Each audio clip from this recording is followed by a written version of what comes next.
Hi, this is Gary Block, and welcome back to, well, you see it, your Little Falls scene.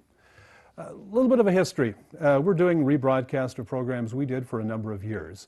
Back a number of years ago, about 2007, there were 4 guys here in Little Falls who got together at the local bakery and they discussed Little Falls.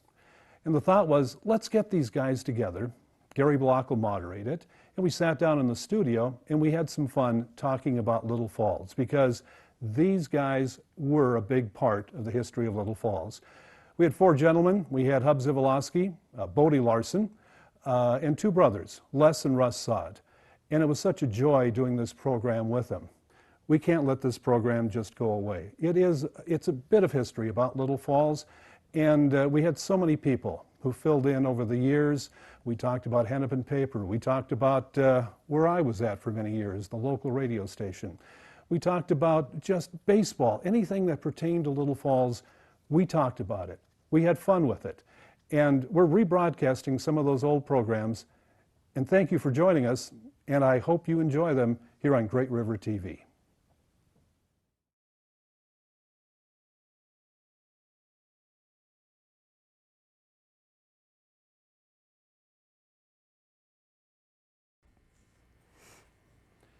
This is the Little Falls scene. I'm Gary Block, and at the table once again today, we have this elite group of gentlemen who are going to proudly introduce themselves and give us a little bit of background about themselves. Well, I'm Les Sod. I live in Little Falls, and I came to Little Falls in 1930, and my dad came to Camp Ripley when it first started there, and I'm no relation to Gary Block.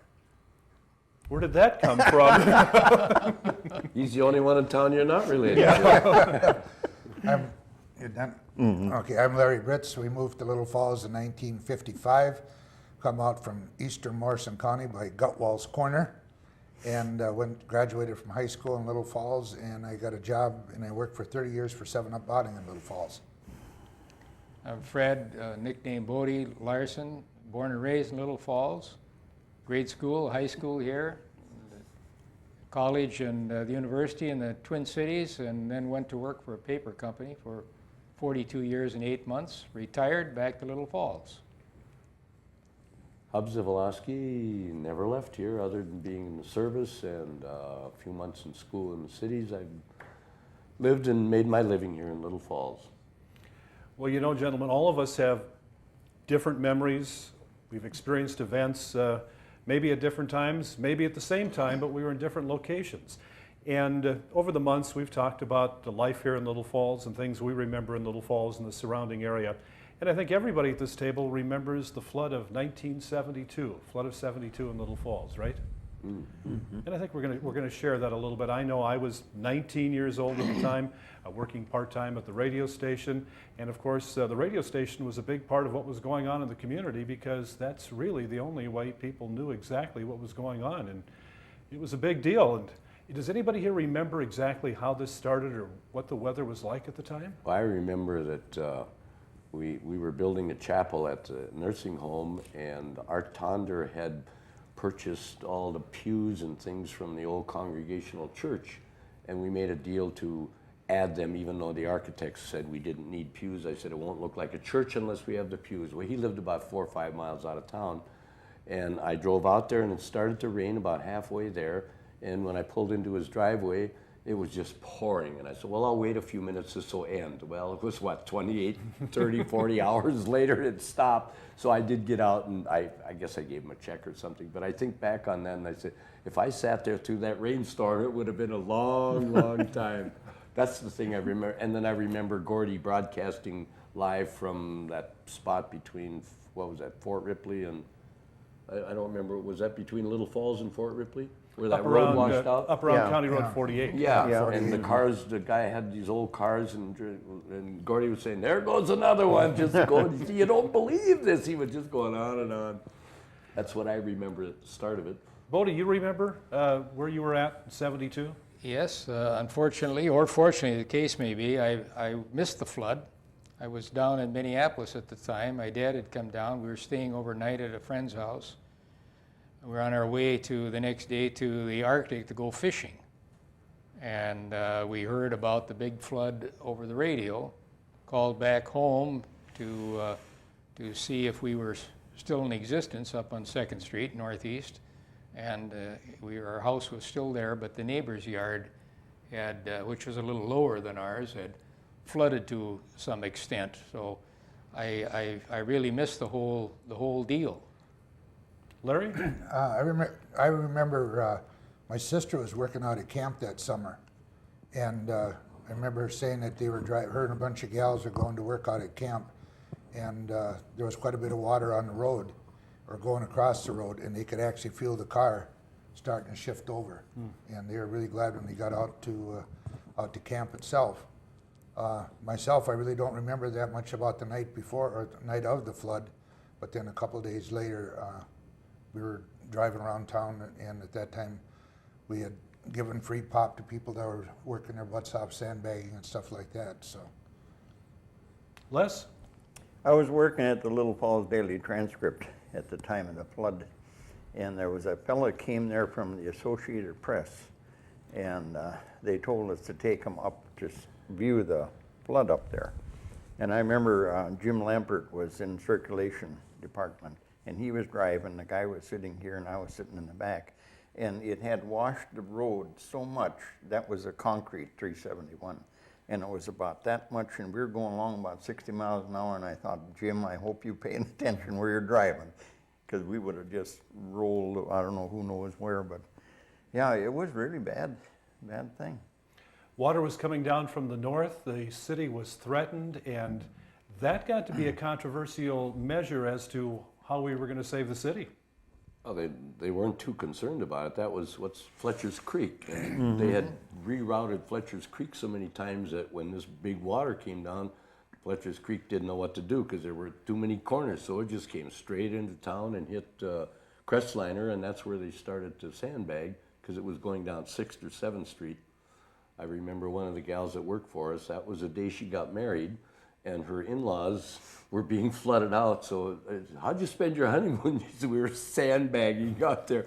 So when anybody would ask me when the flood was, I said, I'll have to ask her what day she got married. And that was my key there. That was kind of interesting. This is kind of funny. My mother-in-law, Swedish, what would you... never want to bother anybody, you know, I don't want to be a bother to anybody. She drove her car out to the Darling, right around the Darling Church. The road was really flooded, so she parked the car.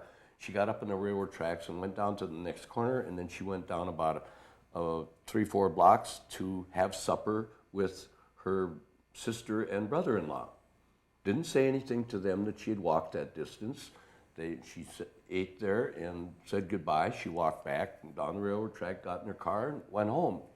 Uncle Ed, that was her brother-in-law, they decided to come to town, so he drives out there and he says, well, hell, she got through here.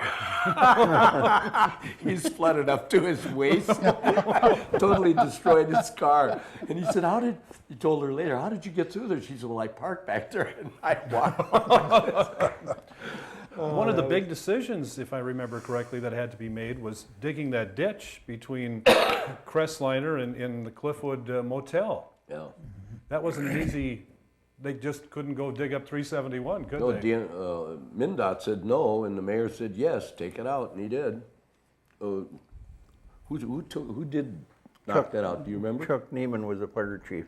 Yeah, but what did they knock it out with? Whose equipment was that? It was the Little Falls Fire Department, and then they just kept on going with the hose like that until it finally went through and all went in the river. Yeah, that really saved the flood. Otherwise, there would have been no way of stopping it. It would have come right through town. Yeah, right into town. but it was about 12 inches of rain and just kept coming and coming, and it was coming all the way from past Fort Ripley anyway. Yeah, well, And it Randall was got all following an old flooded out. Fletcher's Creek. We had 11 inches up there. Hub, I remember you telling us something about you were in charge of group number 2. What was that about? Well, There were different groups doing what? Well, we had groups and everybody was sandbagging, and they'd say, we need sandbags over here. And one group was bragging about being number 1. We say, we'll be number 2, even though we thought we were better than number 1. And it was sort of a fun thing that we had. Group number 2, come over here, and we would sandbag. We were over by the what is the place? what do you call those doggone places? Not a hotel, motel. Yeah. No, Hotels, what's the one up okay. there? Cliffwood, Yeah. Cliffwood. We were sandbagging there. And I don't know, I got there at 5 o'clock in the afternoon, and this must have been about 1 in the morning, and I was so tired, I was falling off the sandbag, and I said, I have to go home. Now, Let it flood. if I remember correctly, Gene Morozic fell into that rushing water, but Only Gene could do yeah, that. Marsalic, Gene Marsalic, Oh, that's who it was, Marsalic, Marsalic, but he happened to have a rope tied to him, and that's probably what saved him from There was going down the river. That current was unreal.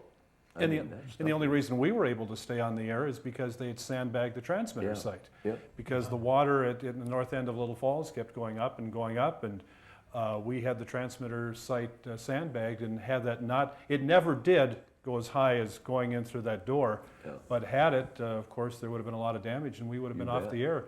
And a daytime radio station does not just stay on the air after sunrise. We found Sun up, out. sundown. Yeah, they had to find somebody from the FCC. I remember, I think Jack Lemmy found somebody on a cruise ship someplace. He was out in his boat in some lake, and they had to get permission to stay on the air. And, here you talk about you had to protect the public, you had to get the information out, and somebody's scrambling to even.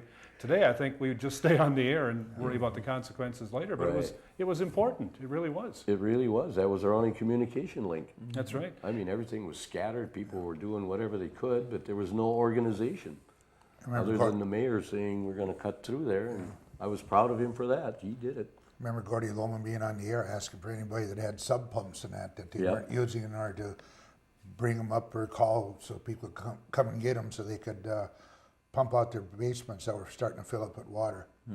Yeah. So do you remember the water only came into one part of northeast Little Falls, correct? Down the streets, Bodie, probably down in your neck of the woods? Or? Didn't come down our far, as far as our place. The collection that I was referring to was just from the rain itself, Okay. and not from not from the flooding. Excuse me, coming through. So that diversion across Highway 371 at the time took care of the problem of the water moving further into the city. City I of- remember it came down right through Crestliner, and that would be probably 6th and 7th Street. That's Yeah. where it was concentrated, and that's where they were really sandbagging, and they were diverting it through that 371 that the mayor had through the gully and back pushed into the through. river Yeah, again. and that pretty much saved it. But by the time they got it sandbagged, and then one of the what do they call those? Backhoe, front end? Backhoe, yeah. Knocked over a whole row of those No. sandbags, yeah. Oh, and they just got it under control, and they had to start all over again. But it was looked like it was going down 7th Street mostly. Yeah, that's where Mark Schaefer lived. Yeah, On 7th, and there was so much pressure, it pushed the wall in on his house, and of course, it wasn't the water so much, but the mud. Boy, we shoveled all that mud out of there. Oh, that was. And we talk about weather-related tornadoes. We hear about these things all over the nation, and Little Falls has been lucky, and of course the legend is because of Hole in the Day protecting the city. But you guys remember seeing tornadoes, or tornadoes even touching down in Little Falls? Nobody? not in Little Falls. Yeah. The one story I remember is, and that wasn't that many years ago, maybe 15 years ago, the tornado followed the border of Little Falls on the south side through the cemeteries, Oakland and the Catholic cemetery. It went right up, it went from west to east, and it did damage to the houses along that road on the county side of the road. Do you remember that? It couldn't have touched down very much, but it stayed right out of the city limits. I remember driving out there and I couldn't believe it. Hole in a day, you did it. Again. Yeah, again. Yeah. Go ahead, Bodie.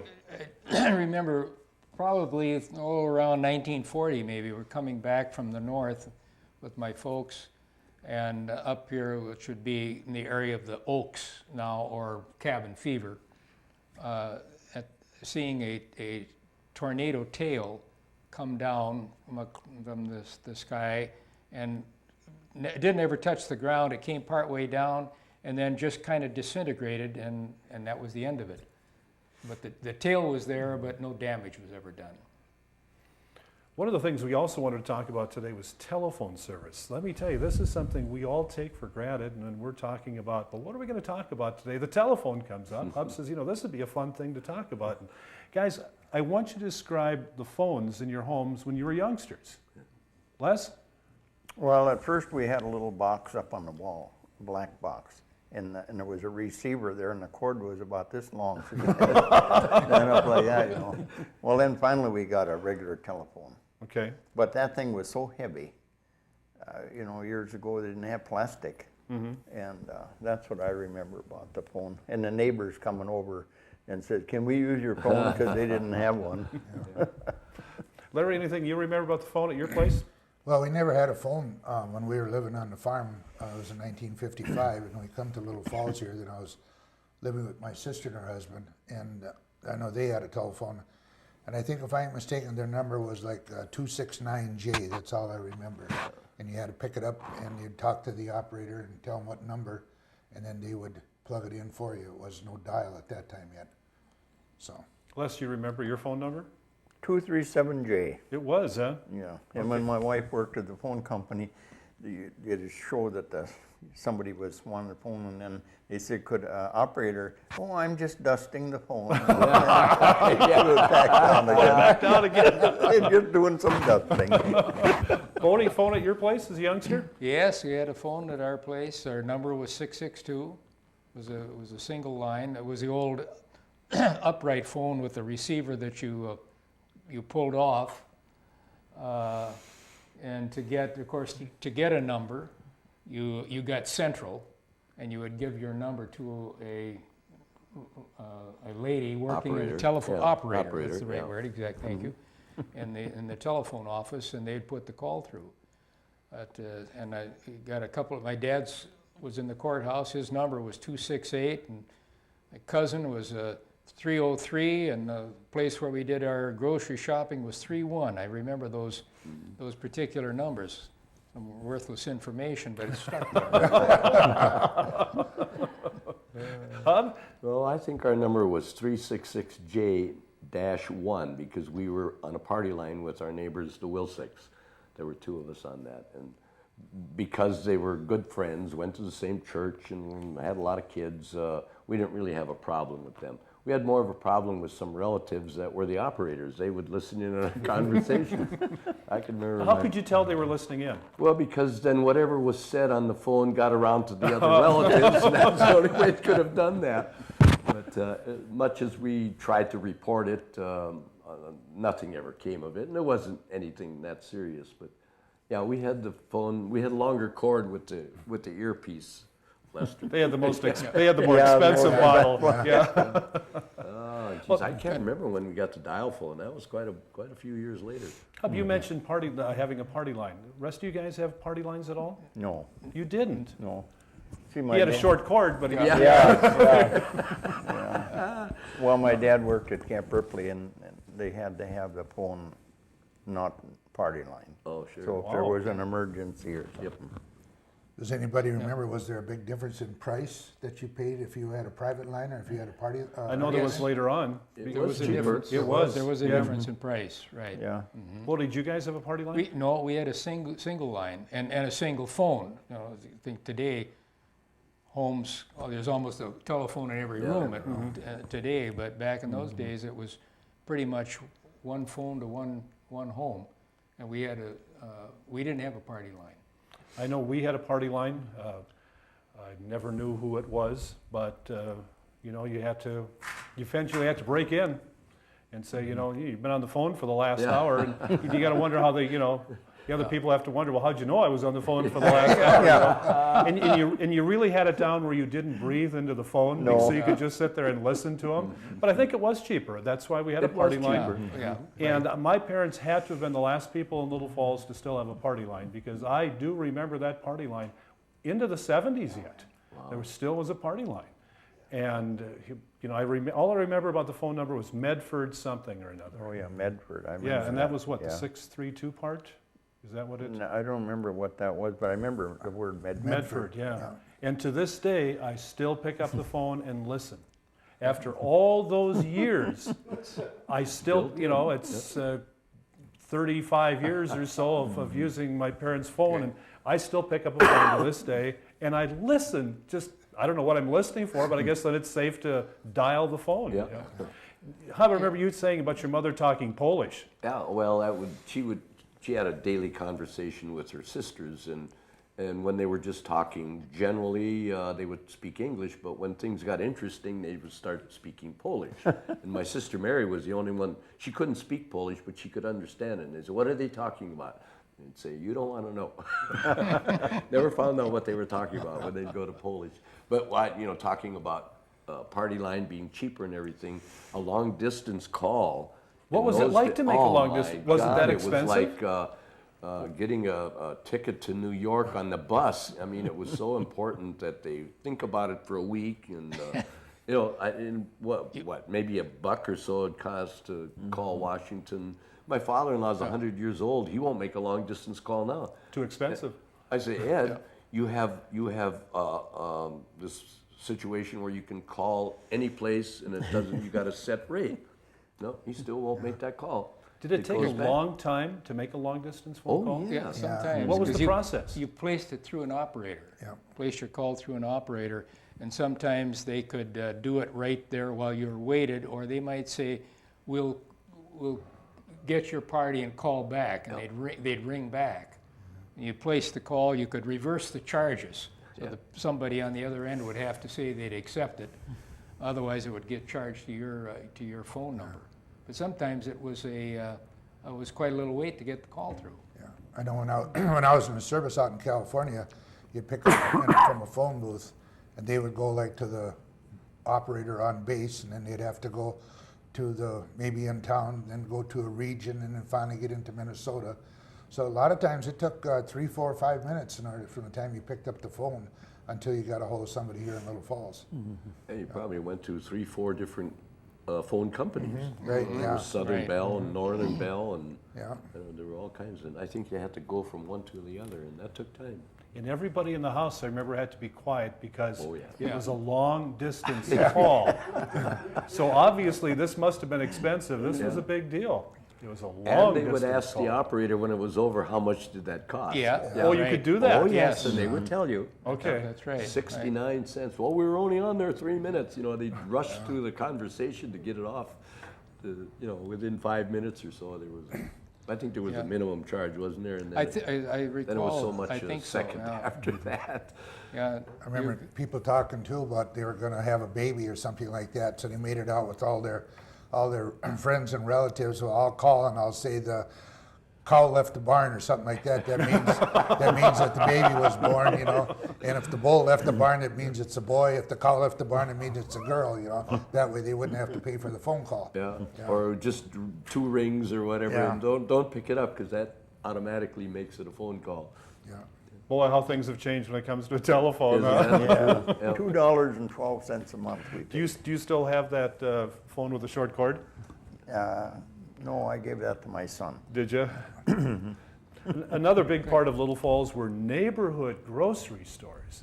I know when I was a kid, there was a neighborhood grocery store all over, and when you guys were young, there had to be even more. Some of them that stick out for you? Larry probably was at every neighborhood Yeah. I would grocery say, store. as far as a small grocery store, the biggest one, or the best one for us anyhow, and that was Ellenbecker's down in Southeast, but you also had Vaveric's or Anderson's at that time down there close to the hospital and the nursing home. Then you had Walters, and you had Jack Manlick's, and you had Wheat Chick on the west You had side. McGee's over by McGee's, Walters. and Yeah. you had, LaFawn's over on. Yeah, didn't LaFawn's have one down Yeah. on the south end? They were on the well, south that end. was, That was probably before your time. yeah, that was, I think later on was to Vaveric's or Anderson. Yeah. Okay. Yeah, Okay. and then you had Jack Manlick up in the north end, and you had the one on 4th Street there, Violet, no, not Violet Grocery, I forget which. That was who owned that one. Walter's before, and then it was Violet, and Yeah. remember Miss Burkle? And her brother was the garbage collector.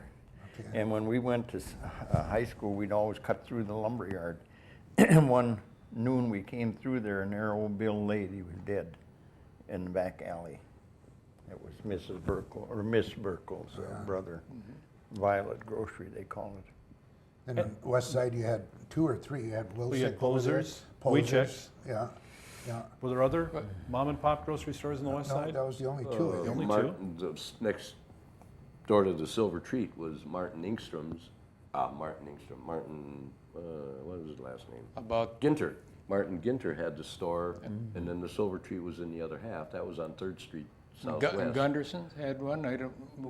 Yeah, that was Pine Grove the Grocery. Pine Grove Pine Grocery. Grove. Pine Grove. And then there was one out on Highway 10, and I can't remember the fellow's name, on this side of Crowder's.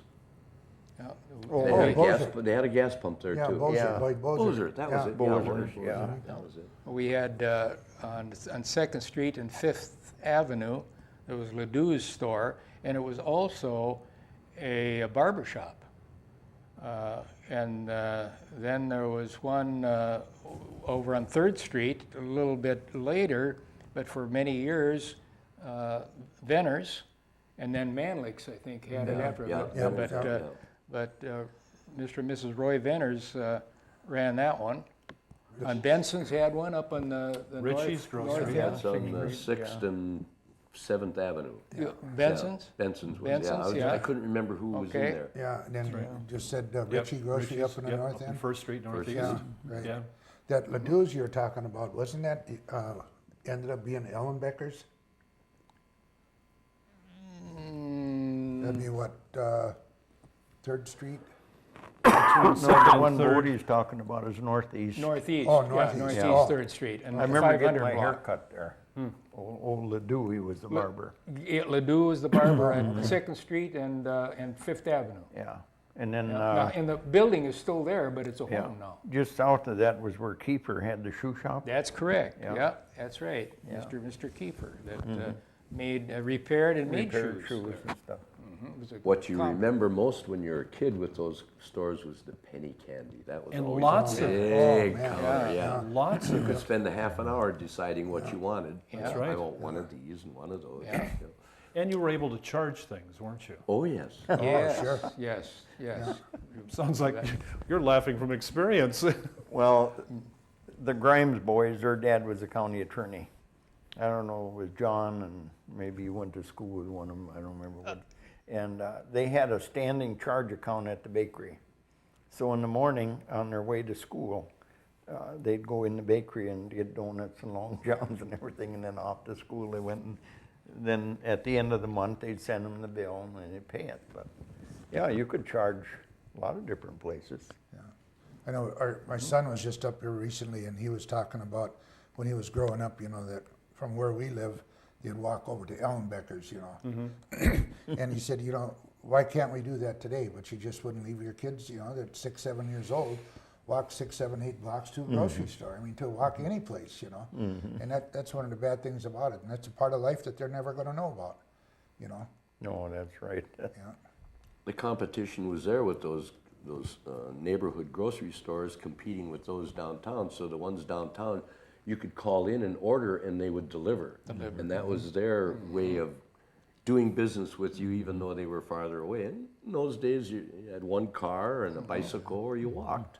You know, so it was a long way to get to Stiegel's or Yeah. what was the other one?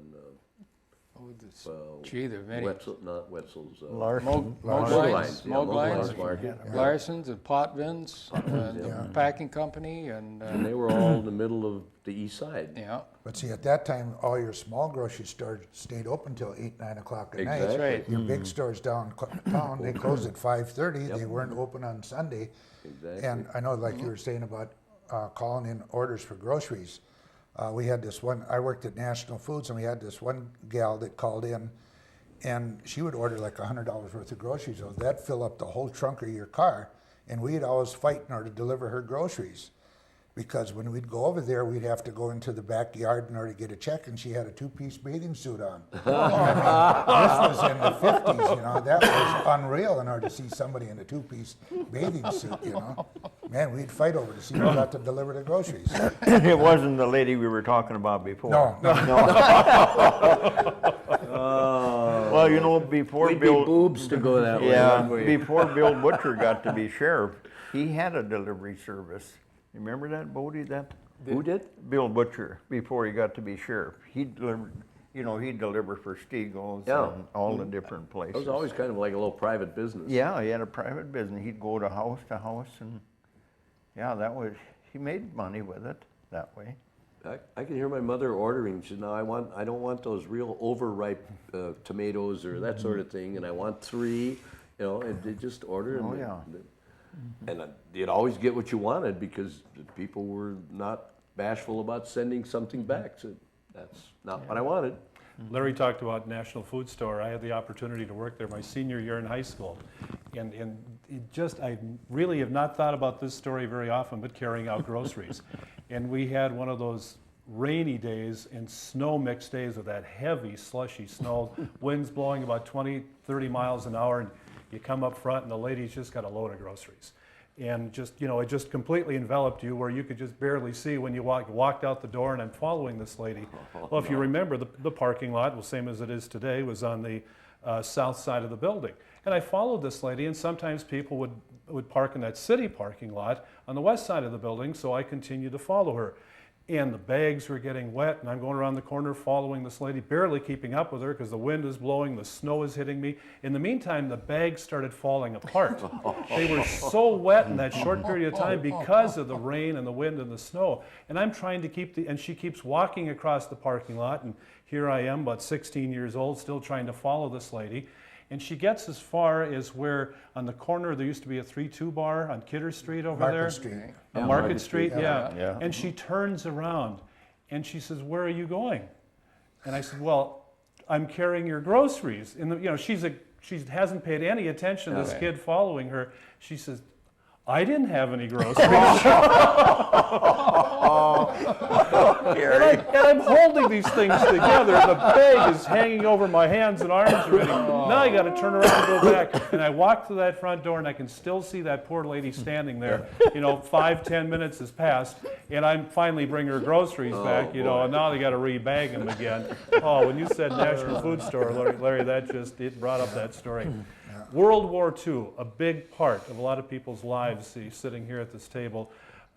Not so much in the ways as we hear the stories about being involved in the war, but things that were going back home in the 40s as a young man, as a youngster who was still in school. Guys, any stories that you want to share, things that stick out? I'll have to let these guys talk Yeah, about that because we'll let that's the older way ones. before Yeah. my time. That's a good way out of that one, Larry. Thank you, Larry. I always wanted to write a book called World War II Started Just in Time. And I have to go back to my grandfather's generation who came from the old country. He never could speak English. And then it would be my dad's generation.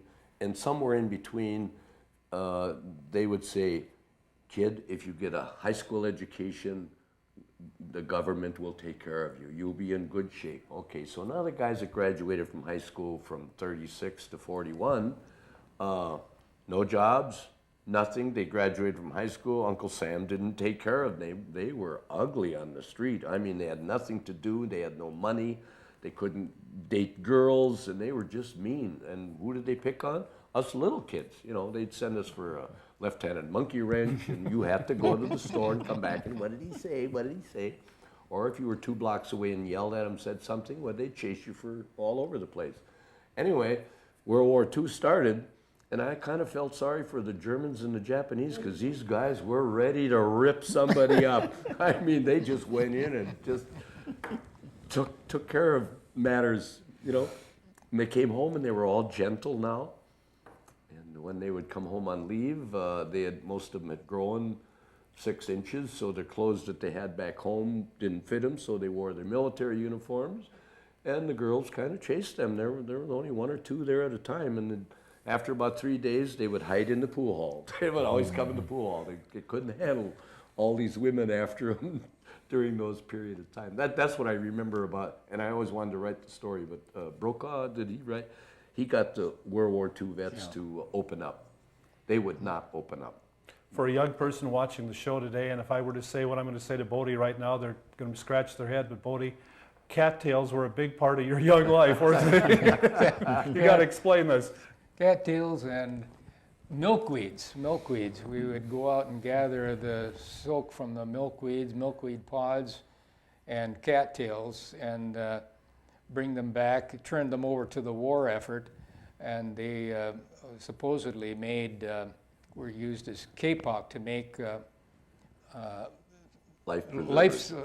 flotation devices. That if you've ever seen that stuff, when it gets good and wet, it weighs about a ton. I don't know how many lives it saved or how many it hindered, but anyway, that was part of the war effort, and a lot of people, school kids and adults, going out and gathering milkweed pods and from the cattails. And young people identify with this because you got out of school to do this, right? We would. Yep. Go ahead. And in that vein, getting out of school, the scrap drives that we had, and it was usually, each class would go out, get out of school, and go out and be able to collect scrap iron, and come back, pile it up in the schoolyard, and the 8th grade had a pile, and the 9th grade had a pile, and so on and so on. I think we even had contests for it. It was contest, yeah, of course. To see who could get the biggest pile of stuff. Unfortunately, in some of that gathering, some things that, as you look back on it now, should have never been acquired. Ripped it off the house. They're stood right.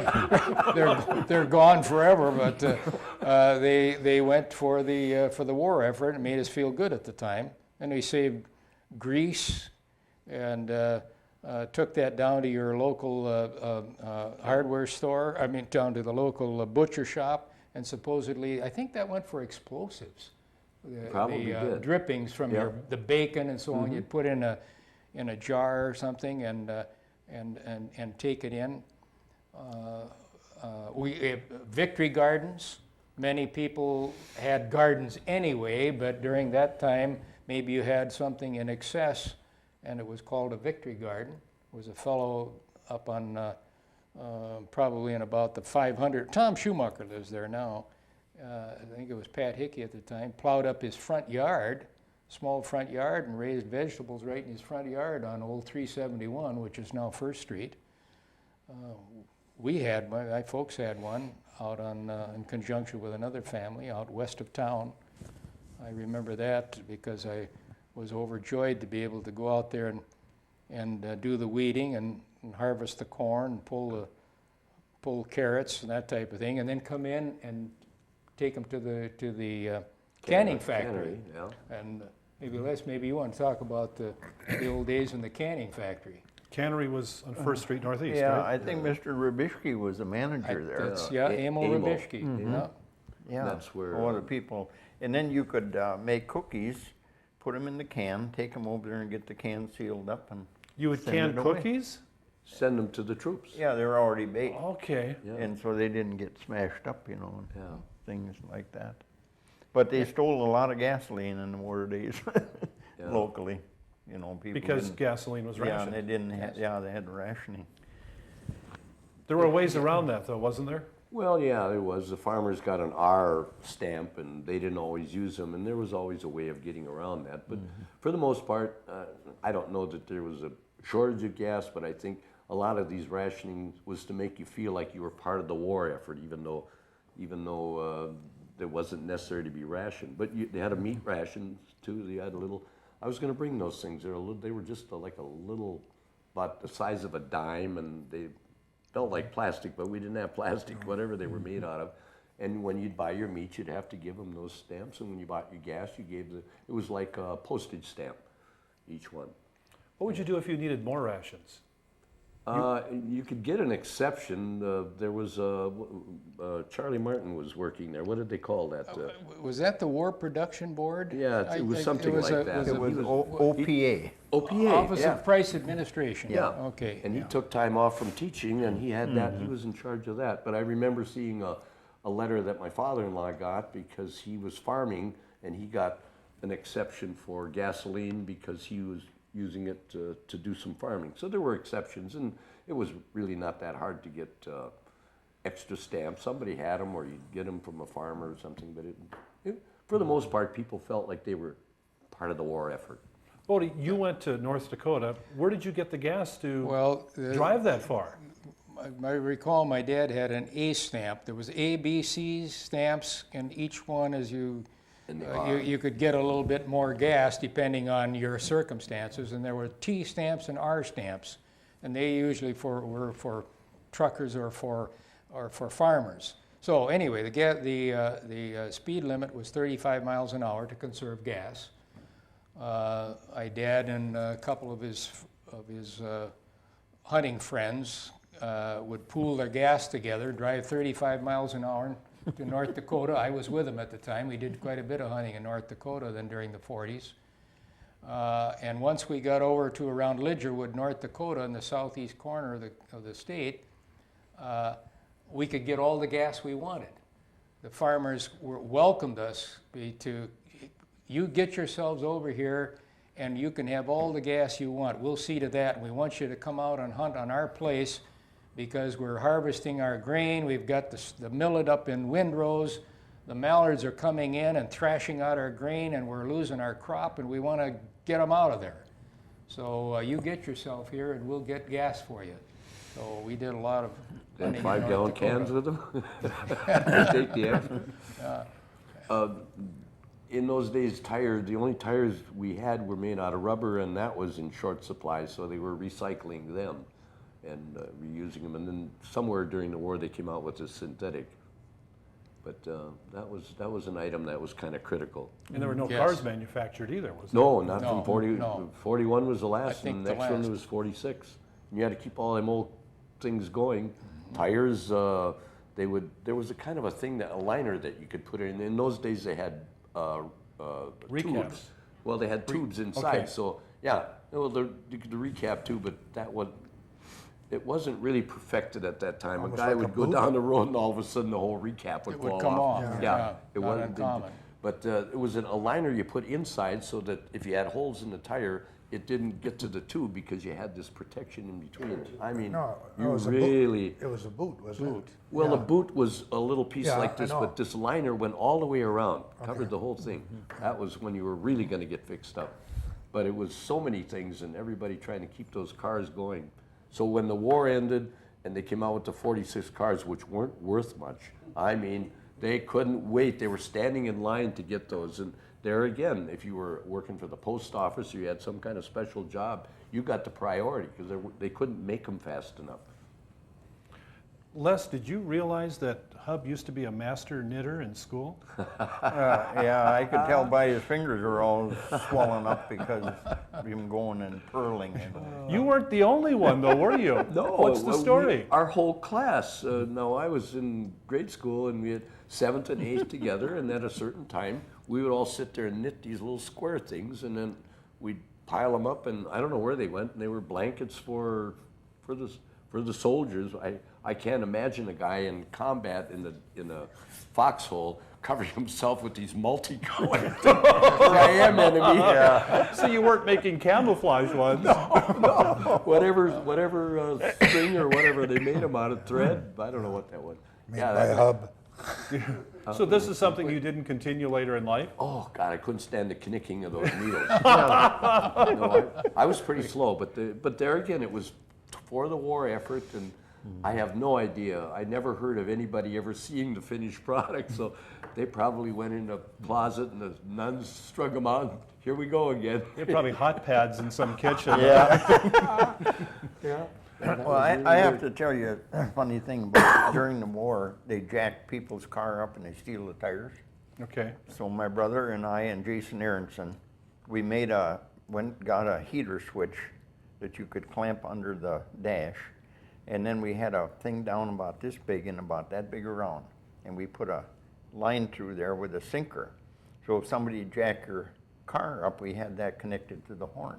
Oh, an original security system. You didn't get a patent on that, did you? No. Ingenuity. I was supposed to be the electrician, which didn't know nothing about really wires. I knew how to hook it onto the horn. But I was funny, we sold quite a few of those, but it's funny we didn't burn somebody's car. Yeah, yeah, really. Did you ever hear, the horns in the neighborhood suddenly go off at night? No, or- we didn't. I remember selling one to Dr. Olson, the dentist. Yeah. What'd you sell them for? Well, a couple of dollars, I guess it was. Early entrepreneur, huh? Yeah. Oh, yeah, we didn't have too much of an investment. And the school children also bought war bonds. Oh, yeah. Tell me about that. Bodie? Well, you could, particularly remember during 7th and 8th grade, maybe into 7th and 8th grade, you could bring money to school, and there was time set aside for you to purchase stamps that you pasted in a book. I think there were 25-cent stamps. You paste them in a book, and when the book was filled, it was 1875. You could turn that over to Bank or the teacher. to the bank yeah. and get a bond that when it matured was $25. But we had regular days. I think it was either once a Once a month. Once and a they month, put a lot yeah. of pressure on you to at least Yeah. buy one stamp. to buy a stamp, and you'd earn the money, or your folks would give you the money, and you take it and buy the stamps and make a book. 25 cents was a lot of money. Yeah. Gasoline, for example, the young people won't identify with this. My dad had the gas station. Gas through the whole war was 20.5 a gallon. 20 cents. It 20 stayed and a the half same. cent, You never didn't do that changed. fluctuation like you do Not today. a bit. No, it stayed exactly the same. Now it goes up that much at one time. Yeah. Yeah, that's right. Well, that's After the war, were gas prices pretty stable too? pretty stable. They didn't went up see to what like you see today. 25 and 29, 30. They Stayed. gradually went up, but not drastically. No, I don't know when they hit the dollar mark. That must have been not too many years ago. In the 60s yet, I know when I got married, gas was around 25 to 29 cents a gallon. That Yep. was it. And at that time, you'd come in and you'd say, give me $1 worth or Yeah. $2 worth. They'd come out and pump the gas. Oh, yeah. They clean your windshield, and then Yep. they'd Check give you your some oil. Yeah, and they'd give you some kind of a bonus deal yet, maybe glassware or something like that. And gas was, like I said, 25 to 29 cents a gallon. I'll tell our kids, I remember when gas hit 50 cents a gallon. And you know what? You suddenly feel old. Because you look at where gas prices are today as we climb up, up near $4 a gallon. And 50 cents seems like an eternity ago. It does. But it wasn't, was it? No, it wasn't. I go into a gas station, I see a lady in a fur coat getting out there and pumping her own gas, and I think of what we used to do for them, and how did they get away with this? I look at the price of everything, what we were paying and what we were doing for these customers. So what were you all doing? I mean, as you said, your dad had a gas station. Well, you'd come in, they'd come in, and yes, sir, can I help you? I want 10 gallons of gas. You'd pump the gas, and while the gas was going, you'd wash the windshield, and you always check the oil, Check because the those oil. cars back in those days, you couldn't trust them. So you check the oil, check the fan belt, you check the radiator, and if they asked you, have you had your battery water checked lately? Oh yeah, would you do that? And if the tires look low, you would check the tires too. And when they were pretty girls, they would come in, we'd tell them to get out of the car, and we would sweep the inside for them. You did? Oh, yeah. I had 3 buddies working with me. Well, he was one of them. yeah. Yeah, the girls would come in. They knew we were 4 or 5 of us good-looking guys, right? They'd come and buy 50. There was 8 of them who worked there. The other 2 were just so-so. Yeah, they were just buddies of mine, but we had the evening shift, and the girls would come in and buy 50 cents worth of gas, and we'd try to outdo each other. Remember that? Yeah. Gail would wash the car, and Ollie would sweep out the inside. But they got for 50 cents, they got a wash job and to clean the inside of the car. Oh, we got to check the tires, and your oil is here. Oh, it was. So did you guys ever get a date because of all this work you put into this? I think the rewards were scarce, weren't they? Yeah, a date meant that you had to have money in your pocket, maybe Okay. a car. A date with the girl in those days. You want to go to the movie? Yeah, I'll meet you in the 3rd row. They would pay their own way. Isn't that the truth? And the prom or one of those big dances, oh my God, what you have to do to get a car or get somebody to give you a ride, it was really difficult. Down at the Spanish Village, we're down by the hospital where that cabin camp Yeah, is. yeah. Then they had the pumps out there that Gendrew was his name, and then I remember Yeah. we used to pull Oh, that was the hand lever job, back yeah. and forth, and we'd watch it go up to number 10, and then you'd take the hose off and fill it. Yeah. 'Cause there was And no- that would be your 10 gallons? That was a 10 gallon. No pump. It There wasn't- wasn't no electric pump. Okay. You could see the gas being pumped up, and you hand pumped it, and it was Yeah. graded 1 gallon, 2 Yeah. gallons, whatever they wanted, and you hand cranked it, and then a centrifugal, is that Yeah. centrifugal? Centrifugal. Yeah, gravity flow. Gravity flow, Gravity yeah, flow, yeah. And bring that the would- gas. And so then as it went into your tank, then meter ran, No, correct? no, there was no meter. No, There wasn't any there wasn't meter? any We meter. just had the graduations how- up there. The meter was the graduation. Well, so you weren't self-service, you were putting in the gas for them, so you knew how much. Yeah. Think how that would work today. You didn't come in and order $1 worth of gas. You said like 2 gallons or 3 Yeah. gallons. Then they Yeah. would pump Pump it it up. on this Yeah. thing here. I always wondered about the accuracy of that. Yeah. You know? 'Cause you couldn't get 1 gallon on the pump or whatever. You'd have to watch them little digits, and of course, that thing was a lot taller than you were, so you got up to 10 gallons. You didn't know if you were this short or that tall. No? So I In remember fairness to pulling that that lever comment- back and forth, pumping that In up. fairness to that comment, there was supposedly was a Department of Weights and Measures that came around periodically and had accurate equipment to measure the But product, that the was gas once you that had were the selling. automatic or the electric pump. Yeah. I don't- How, well, I how do you suppose that- remember Carl Saldine? Yeah. Well, he was That was his job. Yeah. Yeah.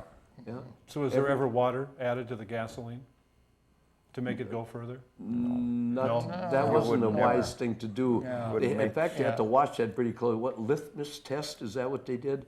When you had your storage tanks, they would go down and see if there was water on the bottom, and then they would, of your storage tank. Okay. And then they would go down and pump it out till you got rid of the water. So there was condensation there, and no, that was a real bad thing with those old cars. It was, well, it isn't good with the new ones. But no, I don't think there was much cheating there. And if you like bananas during World War II, well, that's something I understand wasn't around. The word got out, like Red Owl was right next door to our gas station. The word would get out that they had some bananas, and everybody would just go in there and buy the bananas. They were gone in 15 minutes. Then it'd be another 2 weeks or so before you got them again. Sugar.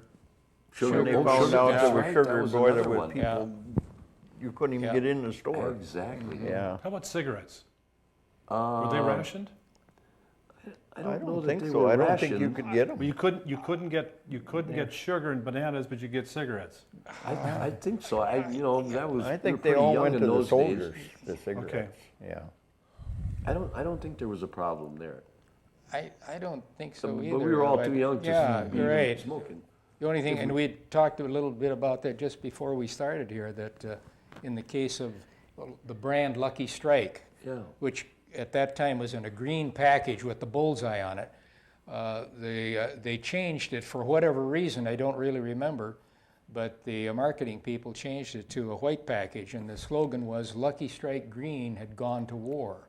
And you no longer saw the Lucky Strike Green package. You'll see it today in an antique store or something like that, but it's gone and the package is white today. Lucky Strike Green has gone to war. You couldn't buy gum. You That couldn't. Was That was thing. another one, yeah. We'd go behind Pancrans and chop off that tar, The chew tar, that- yeah. Did you chew the tar? Yeah, Oh, yeah, chew good that stuff. tar. Yeah. If you were lucky I enough can't to get imagine it being pure. that hard up. Didn't have no gum. We had to have something to chew. so Well, that explains something. I'm not sure what, but little You t- chewed to- the tar. It was Yep. toxic. I remember that. but- Yeah, because they filled in the curbings and that with that tar, and if you didn't get any rocks in there or little pebbles, why would you need gum that bad? You know, you had was to have free. something to chew. I have never heard was one of free. these stories before. oh yeah, Oh yeah, Substitute Pancrans for- had big black things in back, and we'd chop a piece off there. Substitute for blackjack gum. wasn't it? yeah, it really was. Yeah.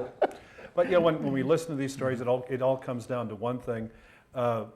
Everybody felt the same way, young and old, didn't they? They all Oh. worked together. Unbelievable the camaraderie and the togetherness of the whole country over this war. A guy told me yesterday. He said, "If you're not feeling good, don't buy green bananas." But they also had the blackout things. Remember my dad was our block, Yeah. where he got the Yeah. uniform and everything, and then the